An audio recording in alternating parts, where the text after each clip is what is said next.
there's an inscription from a place called Mitzad Chashavyahu. It's near Yavna.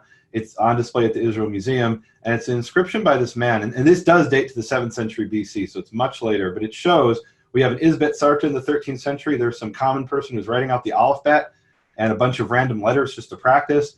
And then we have hundreds of years later, in the 7th century BC, we have a man who's so poor he literally owns one garment. And he writes on this piece of pottery, this ostrakhan, he writes out a letter to a judge saying, you know, and it's really cool because it's the earliest reference to Shabbat, to the Sabbath, outside of the Tanakh, outside of the Bible. And he talks about how he was harvesting and bringing in his harvest before Shabbat, and he put it in the granary. And the debtor came and took away his garment, and he says, I don't have another garment. I need this returned to me. And he writes the same thing like 3 or 4 times. He's really you can tell he's upset when he's writing this. He's very passionate here.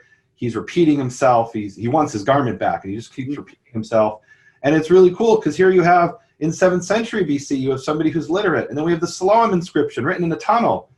And who is reading that? It talks about how this tunnel was dug in the time of King Josiah, that these men were hitting with their axes. Well, who is doing that? You think the people in the royal court were swinging their axes? No, these were peasants. These were common folk who were working, and nobody could see that inscription except the tunnel workers, the people who were bent over. Maybe they were short, but I have to hunch over. There are people who were in there with little oil lamps who were cleaning out the tunnel. They were the only people who were ever expected to see this inscription.